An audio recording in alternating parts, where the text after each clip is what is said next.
Olá, irmãos, boa noite. Estamos aqui para mais uma transmissão online da Igreja Presbiteriana de Vila Nova. Nosso desejo é dirigir um momento de devocional para nosso momento de oração nessa noite. E eu quero ler com você Salmo 90.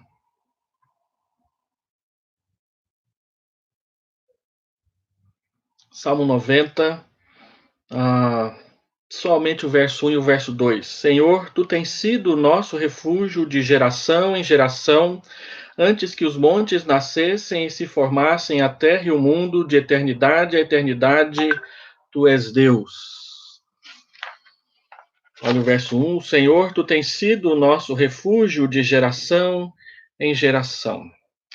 A palavra de Deus diz em vários momentos que Deus é o nosso refúgio. Ele é o nosso refúgio, aquele que nos guarda, aquele que nos protege, aquele que toma conta de nós e da nossa vida o tempo todo. Um sermão de Charles Spurgeon, pregado há quase 150 anos atrás, faz muito mais sentido para nós hoje, quando o mundo mudou tanto e nos assusta tanto com as mudanças que ele sofreu e tem sofrido. Pessoas às vezes mandam mensagens para nós dizendo que estão assustadas, que estão com medo, que estão vendo os sinais dos tempos aparecerem, parece que ninguém está prestando atenção. Isso é verdade, isso é um fato, mas talvez nosso único desejo e aquilo que mais nos causa ansiedade nesse período é a vontade de que ele passe logo. Eu mesmo escrevi uma pastoral e publiquei no boletim e enviei para os irmãos, dizendo isso vai passar. E é interessante como que na primeira semana nós ficamos com aquele sentimento assim de consagração, de querer fazer, de querer saber a vontade de Deus, e de repente parece que as nossas conversas vão se tornando normais, mesmo estando em isolamento, parece que vamos nos acostumando, mas não meditamos no que Deus está fazendo com esses eventos desses nossos dias. Eu nunca tinha passado por uma epidemia que fosse tão forte que exigisse de nós permanecer em casa isolados. Essa é a primeira vez. Eu estava conversando com uma pessoa hoje e eu não estava em 1918 durante aquela pandemia da influenza, mas nós temos convivido com ela há tanto tempo e à medida em que vamos envelhecendo, como eu que já passei dos 50, aquela famosa vacina da gripe, ela vai se tornando importante e necessária por causa do cuidado. Mas o que eu gostaria de meditar com os irmãos nessa noite é que são preocupações válidas, são sentimentos que vêm, mas não podemos deixar passar o fato de que Deus está no controle, e porque Ele está no controle e Ele tem propósitos com essa pandemia, com essa epidemia, nós precisamos gastar um tempo na nossa mente, na nossa alma, para pensar, para refletir, para meditar e para orar a respeito dessas coisas.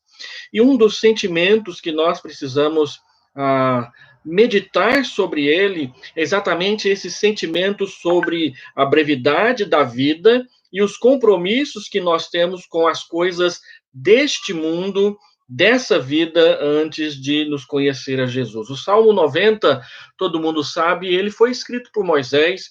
Moisés foi um homem que viveu bastante tempo, ele viveu 120 anos, e nesses 120 anos ele serviu ao Senhor, e o seu ministério começou exatamente quando as pessoas poderiam achar que a sua vida estava no fim. É muito possível que é verdade que o ministério dele começou aos 80 anos de idade, e por 40 anos ele pastoreou um rebanho imenso, uma nação, um povo. Mas voltando ao sermão de Spurgeon, que eu disse que é tão atual para hoje, ele levanta 4 questões aqui neste salmo que vale a pena nós pararmos para meditar um pouquinho nesses tempos de Covid-19. Primeiro, Por que Deus é o nosso refúgio? Moisés diz que o Senhor tem sido o nosso refúgio de geração em geração, de uma geração para outra geração, de uma geração que aprende com a geração anterior, ou pelo menos deveria ser assim. E a resposta que Spurgeon traz, as 4 respostas que Spurgeon traz para nós, elas têm a ver com o que nós entendemos pelo fato de Deus ser refúgio e comparar esse Deus que é refúgio com o tempo que nós vivemos. Em primeiro lugar, Deus é o nosso refúgio, porque em Deus não há mudanças. Nós vivemos num mundo que está sempre mudando. Uma hora você acha que vai acontecer uma coisa e, de repente, da noite para o dia, começam a acontecer outras coisas que vão levando o mundo a pensar em coisas que não pensavam, a olhar para coisas que não viam e a perceber quantos investimentos mal feitos foram feitos no decorrer dos anos, no passar dos dias. Deus é o nosso refúgio porque ele não muda. No mundo há mudanças. Frases que são consagradas pelo seu uso de geração anterior já não fazem mais sentido nessa geração. Eu vim da geração que, quando um pai queria falar para o filho que estava enchendo a sua paciência mudar de assunto, ele virava e dizia assim: filho, vira o disco. E uma vez eu disse para minha filha mais velha: filha, vira o disco. Ela estava com o CD na mão, então ela ficou olhando para aquele CD com aquela cara de dúvida. Ué, mas o CD só tem um lado, como assim virar o disco? Mas nós, mais velhos, somos da época do LP, do long play, que tinha música gravada de um lado e tinha música gravada do outro lado. Então, mudar de assunto era virar o disco. Virar o disco não faz mais sentido para essa geração que está aí, que tem menos de 20 anos de idade. Cair a ficha. Raramente você vê um telefone público e, quando você o vê, ele é acionado por um cartão eletrônico que nem sequer você encontra mais para vender ou comprar e, assim, inserir o cartão no telefone público, que antigamente era ficha, e a ligação só se completava quando a ficha caía. Então, cair a ficha é quando a coisa tinha se ligado na nossa cabeça. Essa frase não faz mais sentido. Leis mudam constantemente e, às vezes, elas se tornam o oposto do que eram antes. Alguns tempos atrás, nós ouvimos falar que comer muito ovo era fatal, era letal. Hoje dizem que tem que comer ovo demais da conta. Uma época o café faz mal, na outra época ele não faz mal. E as leis vão mudando, a forma de sentir e de ver certas coisas vão mudando, e porque o mundo está sempre mudando, o mundo está sempre também piorando com várias mudanças que ele traz. Mas Deus não muda. E porque ele não muda, nós podemos nos refugiar na segurança da sua constância. O que mais falta em muitas pessoas é constância. Segundo, por que Deus é o nosso refúgio? Deus é o nosso refúgio porque nele não há decepções. No mundo há muitas decepções, decepções sentimentais, namorado, namorada. Outro dia eu fui cumprimentar um jovem e perguntei como é que estava o namoro, então uma moça que estava do lado fez gesto para mim dizendo: olha, já terminaram, já terminaram, já terminaram. E aí você pergunta, está prestes a dar um fora. Decepções conjugais, maridos que ficam chateados com esposas, esposas que ficam chateados com maridos, e decepções que às vezes atravessam o casamento inteiro sem ser resolvidas pelo marido e pela esposa. Decepções no emprego. Você esperava uma promoção e ela não veio. Hoje eu li a reportagem de um repórter famoso aqui de Goiânia que pediu demissão por causa do tratamento que ele recebia lá na empresa. E ele deixou estampado na carta, que os sites estão publicando ela na íntegra, a sua decepção com a forma como seus patrões o tratavam, apesar de ele demonstrar ser um funcionário muito eficiente que trazia dividendos para a sua empresa, para a sua televisão, empresa televisiva aqui na nossa cidade. Pessoas têm decepções com sonhos, com projetos que realizam. O projeto de fazer aquela viagem, o projeto de construir aquela casa, o projeto de ter e obter aquele emprego ou aquele carro, de passar no determinado concurso. e muitas vezes as pessoas têm decepções, mas em Deus não há decepções, todas as suas promessas se cumprirão, toda a sua palavra é a verdade, e ele jamais nos engana, e o próprio Senhor Jesus diz, ele não falha. A palavra de Deus não pode falhar. Quando nós pensamos na ressurreição, que comemoramos ontem, lembramos que João capítulo 20, versículo 1 a 10, diz que era necessário que Jesus ressuscitasse, porque Deus havia prometido que seria assim, e Deus não falha. Nós falhamos, nossos patrões falham, nosso cônjuge falha, nossos filhos falham, nossos sonhos e projetos falham, mas Deus não falha, por isso nós podemos nos refugiar nele. Terceiro, Deus é o nosso refúgio porque em Deus não há separações. No mundo há separações. O pecado nos separa de Deus. O pecado separa pessoas queridas.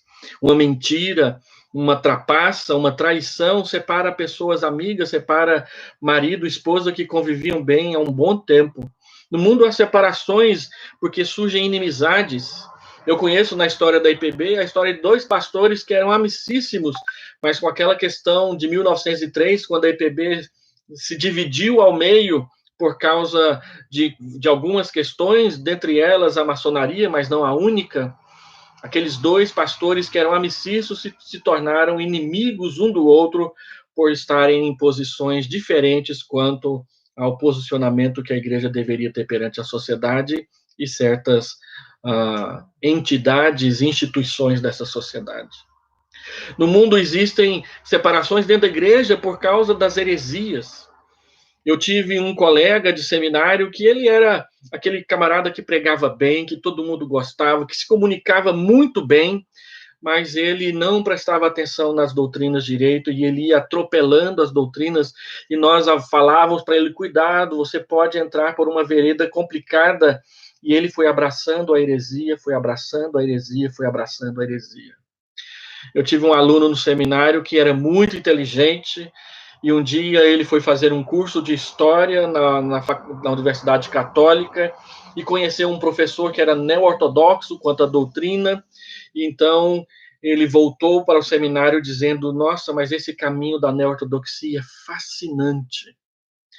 E eu disse para ele, olha, Gálatas capítulo 3, versículo 1, quem vos fascinou perante cujos olhos Cristo foi exposto como crucificado.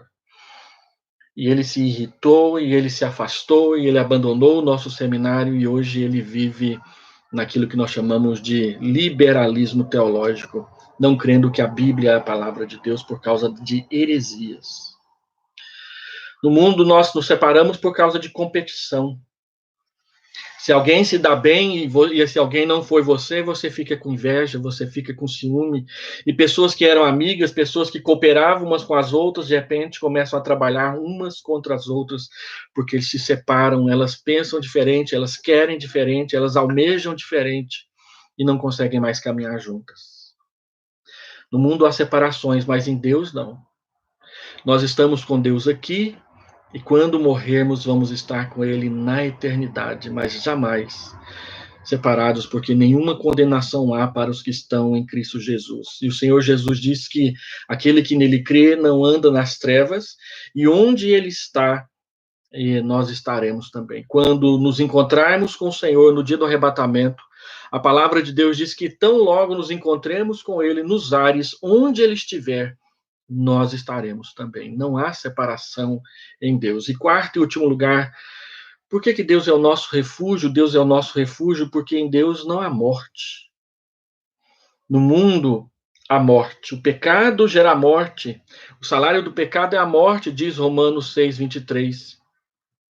A cobiça gera morte, Tiago, capítulo 1, verso 14 e 15, ela nos atrai, seduz, ela faz conceber o pecado e o pecado gera morte. As pessoas têm medo da morte. Hebreus capítulo 2, versículo 14, diz que pessoas têm pavor da morte.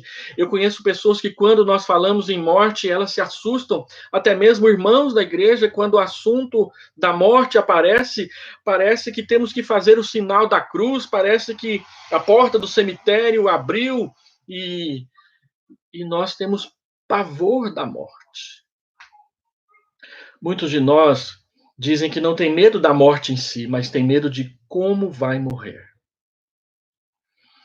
E realmente, como a morte se apresentará a nós é algo que nos assusta. E precisamos meditar sobre isso. Eu li a história de Jonathan Edwards. Ele teve 11 filhos. Todos chegaram à idade adulta, vivendo num local onde havia muito perigo. Quando Jonathan Edwards foi demitido da igreja de Northampton e foi para a fronteira com os índios, Apache, se não me engano, a casa dele ficava quase chegando na floresta. Na floresta tinha urso, na floresta tinha lobo, na floresta tinha leão da montanha, cobras, e era comum esses animais atacarem crianças e levarem para a mata para morrerem lá ou deixar elas mortas ali mesmo. Então, Jonathan Edwards, pensando sobre isso, ele resolveu que falaria sobre a morte com todos os seus filhos, desde o maior até o menor. E eles, crianças, já sabiam que não precisava temer a morte, porque quem governa a morte é Deus, quem governa a vida é Deus, quem governa todas as coisas é Deus. Hoje em dia, quando nós falamos da morte, ou quando falamos até do sacrifício de Jesus na cruz para as crianças da igreja, nós vemos pais arregalando os olhos, assustados, dizendo: esse assunto é muito forte para o meu filho, pastor. No entanto, quantas coisas fortes os nossos filhos veem na televisão, de guerras, de matança, de filmes violentos, e nós nem atinamos para isso. Não, neste mundo existe muita morte, existem ideias de morte, existem ideias que conduzem à morte. Eu vi uma reportagem ainda ontem na Rede Record do quanto as drogas sintéticas têm crescido entre os jovens e como que jovens vão experimentar e, de repente, eles estão diante da morte, mas continuam gastando suas energias, sua juventude, comprando essa porcaria, a droga, injetando nos seus corpos e cheirando com seus narizes e tomando na forma de comprimidos e acabando com a sua saúde, caminhos de morte. Mas em Deus não há morte. Quem entrega a vida para Jesus encontrou a vida eterna. Encontrou a paz que é eterna. Aquela vida que é prazerosa e que é deliciosa, conforme diz o Salmo 16, verso 11. Então, em Deus nos encontramos a vida eterna, porque a vida eterna é esta, João 17, 3, que te conheçam a ti, o único Deus verdadeiro, e a Jesus Cristo, a quem tu enviaste. Deixa eu terminar. O salmista diz: Deus tem sido o nosso refúgio de geração em geração. Ele tem sido o refúgio daqueles que nele confiam. E repetindo alguns textos que nós já trabalhamos aqui nessa época de quarentena, de isolamento social, o Salmo 16, versículo 1 diz: guarda-me, ó Deus, porque em ti eu me refugio no presente. O Salmo 46, que é um que eu devo preparar uma meditação sobre ele em breve, ele diz: o Senhor é o nosso refúgio, ainda que o mar espumeje, o mundo se transtorne ao nosso redor, Deus é o nosso refúgio. O Salmo 62, versículo 2, versículo 6, versículo 8, Deus é o meu alto refúgio. E ele diz no Salmo 62, eu não serei muito abalado. E lá no versículo 8 ele diz, eu não serei jamais abalado. Porque Deus é o refúgio. E a exortação do Salmo 62, versículo 8, é que devemos confiar nele o tempo todo. Meus irmãos, essa pandemia, por certo, vai passar, mas nós precisamos aprender lições espirituais para o nosso coração, para a nossa alma, para a nossa vida cristã agora, porque Deus, ele continuará sendo o nosso refúgio o tempo todo. Ele é refúgio agora, e por isso muitos de nós precisamos acalmar o nosso coração e confiar na sua condução, na sua direção, mas ele continuará sendo nosso refúgio depois Aí talvez quando as coisas melhorarem, você se esqueça disso. E esse é o tempo para que isso entre na sua alma, entre no seu coração para não sair mais. Confiar em Deus o tempo todo. Nos momentos bons e nos momentos ruins, nos momentos difíceis, nos momentos que nós não entendemos, o tempo todo. Vamos orar? Pai, eu quero bendizer o teu nome, porque o Senhor é o nosso refúgio, o Senhor tem sido nosso refúgio sempre, de geração em geração. Seja o refúgio dessa geração na nossa igreja, para que esta geração ensine a próxima geração a confiar no Senhor e a refugiar-se no Senhor. Por isso, desperta os homens da nossa igreja para que sejam maridos sacerdotes que conduzam seu lar na palavra do Senhor, que sejam eles aqueles que vão marcar as horas do culto doméstico e chamar a família para a reunião, que eles não confiem essa tarefa às suas esposas. Abençoe as esposas para que usem desse momento para crescer como mulheres, como esposas. Use esse momento para fazer com que casamentos sejam solidificados na tua palavra. Usa esses momentos para aproximar pais e filhos, a fim de que eles aprendam e saibam como conversar uns com os outros, a fim de que os pais tenham a sabedoria de ajudar e de educar os seus filhos para fugirem de tudo aquilo que é mal e que avança querendo invadir os nossos lares. Protege as famílias da nossa igreja. Dá-nos a tua paz. Eu quero orar, Senhor Deus, a ti, em nome de Jesus. Amém. Querido, querida, Deus te guarde e busque refúgio no Senhor, porque Ele é a sua paz. Amém.